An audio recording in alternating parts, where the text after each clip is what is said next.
Hey, I'm Taylor Craig. I'm Ryan Keelan. I'm Alex Wisa. And I'm Bill Lindsay, and welcome to the Pucking Panthers broadcast with no teeth in style.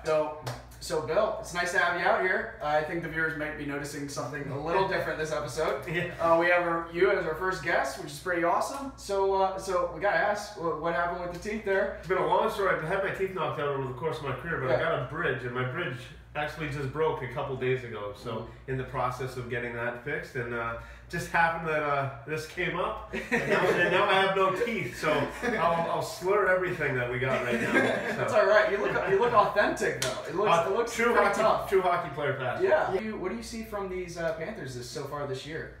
For the big thing, Panthers is the youth and the talent that they have. So they got a lot of young players that are starting to really belong in the NHL. Third, fourth year guys, Huberdeau, Barkov, Ekblad's in his second year, Bugstad, Brandon Peary, these type of players. This is the nucleus now of the Panthers team. And these are the leaders. These are the guys who are going to have to take charge and take the Panthers back into the playoffs. They've got some good veteran leadership around them, especially in net with Roberto Luongo. But right now it's about the kids. And it's about these kids taking the next step and getting the Panthers where they need to be. In 95-96, the Panthers team had like a good mix of those vets and those young guys. We're just fans, so take us in the locker room. What was the team dynamic there? Like, what made that team so special? Friendships and bonds and caring for each other. And I think the big thing when you get a team together and it becomes successful, you got to learn to play for the guy next to you. It's not so much about yourself. You got to remove yourself and realize that you have a family and you got kids next to you, and they're relying on you to play your best. Not only for yourself, but you got to rely on the guy next to you so you can feed your family and continue your career. And once you get that into your mind frame, I think Scott Mellenby, Brian Scrublin, Dave Lowry, those type of people really taught me that it's about the guy next to you and playing and caring for that. And that team really had that. We had a love for each other and a bond, and it showed on the ice. And once you have that team chemistry, I think anything's possible. That sounds like us on the podcast. Do you see like that with the team that we have now? Do you see like something like that can grow? I do see in some of that. We got good young character guys, a lot of humility, and I like that with this group. The guys we have now, there's not a lot of egos. I think what goes around, Gerard Gallant, the coach, has done a really nice job with this team, building the morale and teaching these young kids what it's about to be in the NHL, along with some of these veterans. But I do see that, and I think it's important for these kids to continue to grow in that role. And that being said, with some of these leaderships, these young kids have to take a leadership role early on. They have to really grab this team because it's their team. The veteran guys are there for support, but it is on these young kids to take the next step and get us to where we need to be. Huberdeau is one name that comes to mind. Yeah, he needs to step it up a bit. But as far as leadership, if you're looking at after Mitchell, just say for argument's sake that he's not around next season, who do you think would be the next captain, or whenever he goes? Who do you think is that young guy that has the potential to step up and lead? I honestly think Aaron Ekblad has a chance to be a really young captain in this league. We've seen it before with players like Steve Yzerman, Sidney Crosby got the captaincy at a very young age. Gabriel Landeskog in Colorado was the youngest player ever to be named captain. So Aaron Ekblad has that type of disposition. He is a kid age-wise, but he's a man maturity-wise in the way that he plays the game and thinks the game. So there's a possibility that Aaron Ekblad could be a young captain of this Florida Panther team. You actually have two guys here that agree with you big time. Yeah. In an earlier episode, we were going over predictions of next captains and everything. Yeah, and these two were both online with Aaron Ekblad. I think he's going to be the face of your organization for a long time. He has to be. Yeah, he's going to. I mean, the Bugstads and those type of players we got some really quality players. Barkov has got a chance to be a real superstar in this league, but as far as charisma, marketability, being the face of the franchise, I think Ekblad has all that. And I think he also has the ability to have the superstardom on the ice, and I think he can grasp a locker room with the way that he plays the game, the professionalism that he brings. So I think there's a good chance that Ekblad has that C in a short time. Yeah, that would be great. They're already starting to use him, his modeling skills on that commercial. Oh yeah, that's right. Off the ice, he's leading. Yeah, he's got no problem in that game. Yeah. I didn't like the long pants and the flip flops. No. I didn't like that. Not professional. Not captain like. No. Yeah. He's got a lot going for him. He's got more going for him Yeah, I mean, than I do. I wouldn't mind to be 19 and be in his shoes. I was still watching the Flintstones at 19. So I say he has his own place too now, not living with the Mitchells. I heard that was a kind of a hard goodbye from the Mitchells. I think they had a good time together. Yeah. And I think it was good for Aaron Ekblad to be with Willie Mitchell and to get involved and to see how he handles the day-to-day routine and just sort of guide him through that first NHL season. It's time for him to move on and get his own place. That has happened with Aaron Ekblad, but Willie Mitchell's been a great example for this team. 2 Stanley Cups in Los Angeles. He knows what it takes to win, and I think to go in there and live with the Mitchells for a season, I think did Aaron Ekblad a wonder of good. Yeah, I think that only worked out positively for Yeah, him. I would probably be terrified.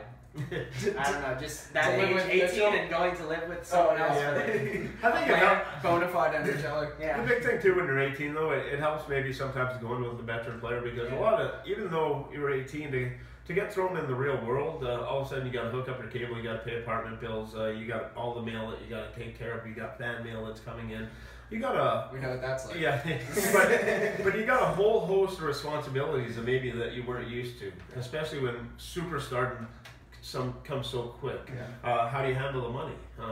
How do you go about being in public? You're going to be approached a lot, even down here in South Florida. So to have Willie Mitchell that's been around that to show you and kind of guide you through those ropes, I think it's a big thing for an 18-year-old to have that kind of guidance. How did you learn those ropes when you were entering the NHL? I started with the Quebec Nordiques, and I was fortunate enough. They had some good young players there. Joe Sakic was there.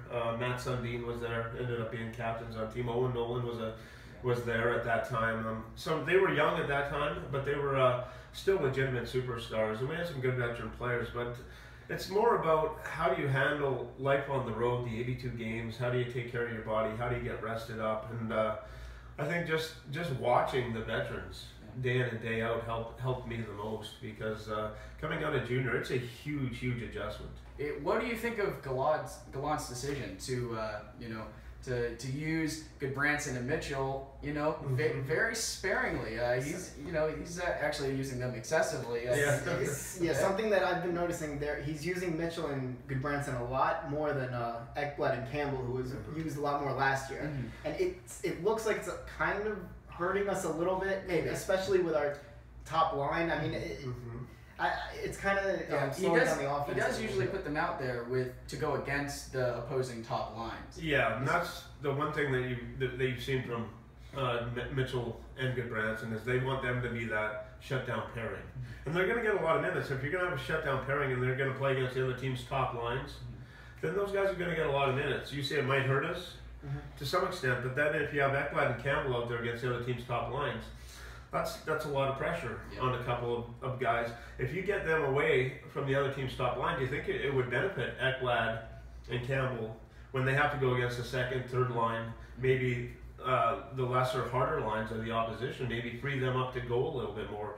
And I think that's maybe the philosophy. If they're not playing against the other team's top lines, then Ekblad and Campbell maybe can take some more chances offensively. And then you have Goodbranson and Mitchell that can go out there and try and pound the other top line. So I don't mind it. I think it worked really well early on, and I think Eric Goodbranson has really turned the corner. This is the best that I've seen him play in a Panther. Yeah, for sure. I completely agree. And Kulikov's playing really well too. Steady. I still think Kulikov has more offensive abilities. Defensively, skating, I think the last couple of years has been the most consistent hockey that we've seen from him. I still think he's got more offensively than what it shows. I would like to see him to get up on that rush, be that fourth man on the attack, and have some more offensive confidence. He's been getting up in the rush, I've noticed this year. Yeah. Definitely has. To go for it. So, Kulikov and the skating, we got some guys on the back end that can skate really well. Campbell, Ekblad, Kulikov, Goodbranson's a good skater. Matheson, too. Yeah, Matheson's coming up. He can skate. Yeah. So we got some guys that can move the puck, and that's what you want. You got good puck moving defensemen. But like I said, that all being said, some of these players, Bukestad is starting to find that consistency. Barkov was off to a heck of a start. It looks like 6.7 games. So it looks like he has a chance to really take off and be that legitimate two-way centerman, play at both ends of the rink. Brandon Peary had that huge year last year. He's dipped. So that's the thing that went well last year. Where are these guys? Huberdeau hasn't scored a goal all season long. Yep. Has to be better. There's no question. Where do you think that starts? Is that if you ever went into a slump in your playing career? Was that something you? Well, I was in a slump my whole career. It depends what you want to talk about slumps. But I got used to it. I had 82 game slumps. I just learned to play defense. There's stuff that you just work through, right? You just they work through it. It comes through hard work and determination. And Jonathan Huberdeau struggled last year. He had 3 goals his first 29 games. He ended up being our leading scorer. And Jonathan Huberdeau, to me, is a guy that's probably mentally the most challenged on our team as far as a confidence standpoint. When it's going well, it's going great for him, and he gets freed up. Then he can see the abilities, but he seems to be really hard on himself when it goes bad. He starts to squeeze the stick. Fighting the puck. If you looked at the shot totals this year, only has more than 2 shots on net 3 times in a hockey game, and 3 is his most. So playing top line. So he's got to me. He's got to shoot the puck more, and for Huberdeau, if he starts to shoot the puck more, and just get everything in the net and keep your game simple, simplify your game. Because the talent's there, we saw it last year. But I think to him, the head right now is something that he's got to figure out. Jonathan Huberdeau, when he was getting the goals last year, and he was going to the blue paint, and he was starting to get his nose dirty and go to those scoring areas, and that's. For Huberdeau, when he gets in trouble is when he plays kind of on the perimeter and plays a lot of that east-west hockey. He's got to make sure he plays in those straight lines, and once that starts to happen, then things start to come around with him. He's got the perfect coach. I mean, Gerard Gallant had him in junior, so he's going to get the chances and reps. So he should be calm from that standpoint. And for Huberdeau and everyone else too, but just start to put up the numbers, and hopefully he gets back to where he was at the end of last year. He has to, because he's on our first line. We're gonna be in trouble. Yeah, I agree. Well, it's these kids, and they have to continue to grow. Bukestad has to become a 25-30 goal scorer. Huberdeau has to become a 50-60 point guy in the National Hockey League. Barkov has to become a 45-50 point. Play at both ends of the rink. Almost, I think the first trophy, if he ever wins one, would be the Selkie Trophy. He's that good at both ends of the rink as Alexander Barkov. And Brandon Peary, Vincent Trocheck, these guys have to develop and be your core and be your nucleus. And it's time. It's year 3, year 4, year 5. That's when it has to happen. Absolutely. So we'll see if they can take that next step. Vincent Trocheck is starting to look really. He's looking great this season. I think he's one of the best players on the team. Constantly hard working. Consistently. Yeah. He goes. Yeah, that's the thing. He moves. And what you want, Rocco Grimaldi just got called up every way. You like the way that he plays the game. A lot of heart. Yes, with passion, with intensity. A lot of heart. 5'6", I think that's the only. I think he has heart. Yeah, if you're not a natural like a Johnny Gaudreau, who's a 50. Like a point a game guy. If you're Rocco Grimaldi, who's going to be a 3rd, 4th line guy, I mean, at 5'6", that's the only way you're going to get it done. But he's like the Energizer Bunny on Red Bull. So it's fun. He's going to be a fan favorite, and those are the type of players you want. It is really fun to watch, to go see him out there. And Trocheck too. Those are the kind of guys that kind of. Even though it might be 2nd or 3rd line guys, they don't jumpstart the guys ahead of them too. Like, maybe light a fire a bit, and they're like, all right, maybe I should get rolling. He's awesome, and we actually had him for an interview too, and he was just, he was one of the nicest guys. He's awesome, class act too. That's the big thing about him is humility and character. He'll do anything that you want, and down to earth, grounded guy, and just the type of guy you want in your locker room. That's why he's here. Yeah. Obviously, great so far with Luongo and Montoya. Maybe our last game wouldn't agree with that, but Montoya has been playing well otherwise. So is Luongo. What do you think's making the difference this year? Do you think it's all the goaltenders, or do you think a lot of it is defense? I think the goalies have done a good job. I think Luongo's a goaltender that's going to play close into his 40s. He's maybe the most efficient goaltender in the NHL. As far as placement, style, everything that he does is very consistent. There's not a lot of wasted movement. Technically sound, he's one of the best goaltenders in the NHL. Montoya's a lot different. He's all over the place, kind of like a road hockey goalie. Yeah. he relies on his athleticism And instinct. And goaltending coach Rob Tallis talked to him about That's that. exactly what he, in our interview, Yeah. Rob Tallis said the exact same Yeah, thing. he said they want him to play free. Yeah, model himself maybe a bit Yes. not after Luongo, but after maybe Jonathan Quick, guys like that. Change your style and play to your strengths. So I mean, if you look at Luongo, he's not the most athletic goaltender out there, but he's a puck stopper. Yeah. The way that he plays the position is so flawless. Yeah. He doesn't give up bad goals. He doesn't make mistakes. He keeps your team in every single game. And Montoya, you only need 20 games from him. Luongo's going to play 60 games. So those games from Montoya, focus, practice hard, and just go out there and have a blast. Yeah. Have fun with it. And I think he did that the first few games that he played. Yeah. Did you stay up for the last couple games in California? Because we had Anaheim. I could barely do it. San Jose and Anaheim. Those were tough to watch. That game just tore your heart out. The Ducks. It just. That was rough. I would love to tell you that I did stay up and watch it, but I have a problem with sleeping past 5:30 or 6 a.m. in the morning. True. Yeah, that's as late as I can possibly sleep in for whatever reason when I got older. So TiVo or DVR has become my friend. So I watch the start. I get through maybe the first period, and then I'll just watch the DVR, watch the replay in the morning. Yeah. But I do check the score right when I wake up. And I'm like, I know. But I'll still watch the game just so I stay in touch with the team and everything. But those West Coast games are a little tough to stay up for. Yeah. What did you think about what happened in San Jose? You think? Because by my standards, that was definitely not the type of play that we're used to seeing from this team. It was not like they weren't trying. It was just, I think it was kind of sloppy. You know, they weren't really in sync. The big thing you'll notice in the NHL, and it happens to every team, the only times that you have an equal playing field is the playoffs, when everyone is playing on the same day's roster and you're in a series.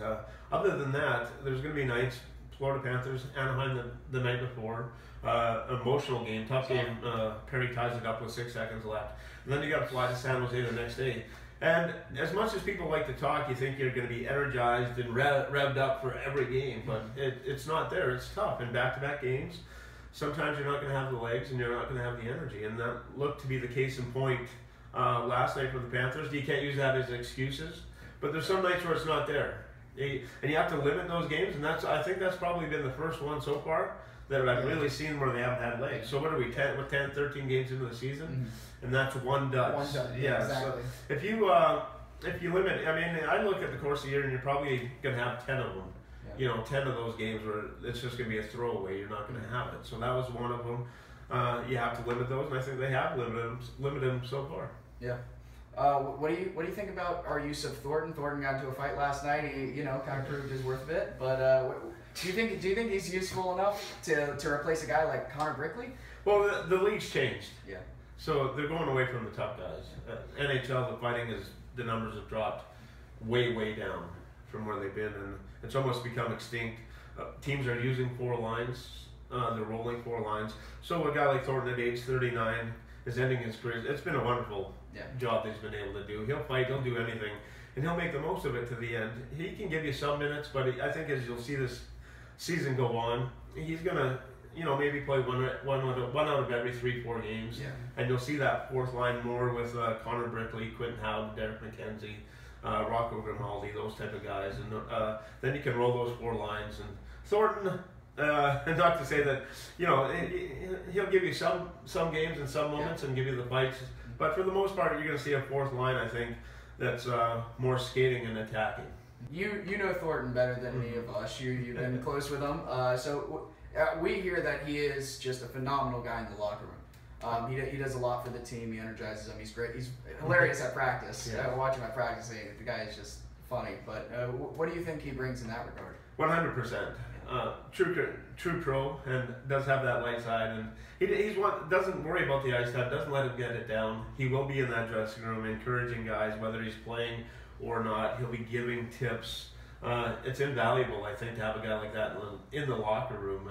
He does bring the leadership, and he's a great guy even if he's not playing to have on your team for all these young guys, and just a tremendous personality. You don't play that long without it in that role. Without having that type of personality. Paul Oz was the same type of person. But if you want to play that long and you want to fight and be the ultimate, those tough guys, in my opinion, are the ultimate team guys. Yeah. Because they've had to be to play that kind of role. And Shawn Thornton is beloved. He's done stuff in the community in Boston. Yeah. He does stuff in the community here, on the ice, off the ice. There's not a bad thing you can say about Shawn Thornton. Yeah, Jaromir Jagr on the team. Yeah, they're well. What was it like facing a young Jaromir Jagr in the playoffs? In '96, yeah, I got to play against him every shift.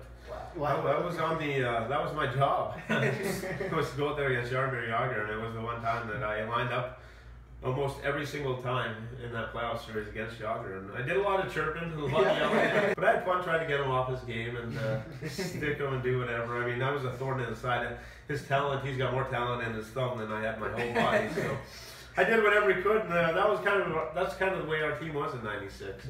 We were going to grind it out and do everything we possibly could to win hockey games. So that was one shining moment that I got to play against him every single shift and had a good time against the Hall of Famer. That's Future awesome. Hall of Famer. That's awesome. You get any good checks on him? A little bit, yeah. Good words, yeah. I had fun in that shutdown role. It's a fun experience to go out there and try and shut down the other team's superstars. And as a checker, those are the fleeting moments that mean the most to me. It's something he probably doesn't, it's just a fading memory that, oh yeah, I remember that kind of. But where it was probably the highlight of my career, that playoff run. So yeah. It was fun, but incredible. 43 years old and doing what he's doing is a testament to his conditioning, to his work ethic, leadership, everything. He's been around a long, long time. We are guilty of, before you got here, watching your goal. I guess. Yeah. I mean, that's just awesome. That's one of the best Panther moments, I think. We consider you to be a true Panther, and that was awesome. Well, thanks. Yeah, that was a fun ride. That was my one shining moment in the sun, and believe me, I milked it for all it's worth. I've gotten everything out of it, but it was a special day for me. My parents were in the stands. It was the first time they came down to South Florida for a hockey game. Was that playoff game, and to have them there, I think it meant a lot. Just to share that with them after the game, and just to share it with those guys. And it was a goal that I didn't score. I didn't score a lot of goals, but to have that goal is something I'll look back and I'll cherish forever. And now that I'm getting older and done playing, it's to look back, it's something you didn't quite realize, how big and important it was at the time. Do you remember which defender you went past? Yeah, Ray Bork, yeah. Oh wow! Yeah, Ray wow. So I did, that's I got lucky against the Hall of Famer. He was tired. I remember though, they were on a power play that he'd been out there for the whole 2 minutes, and then I got on the ice nice and fresh. So he was plenty tired. Tired and went around him. Sorry, we won't tell anyone. Right. The same flew by Ray Bork. There you go. Bill, it was great having you on the show. We really appreciate it. Well, good luck with this and thank you. All the stuff we're doing. We need all the support we can. Oh, absolutely, absolutely. We intend to do this for a long time. Anytime as this thing gets going, we'll get real TV cameras. As soon as you guys become stars. Yeah, that's right. Something a little more legit. Well, thanks a lot, Billy. Well, from the Pucking Panthers podcast, I'm Taylor. I'm Ryan. I'm Alex. And I'm Billy. Go puck yourself.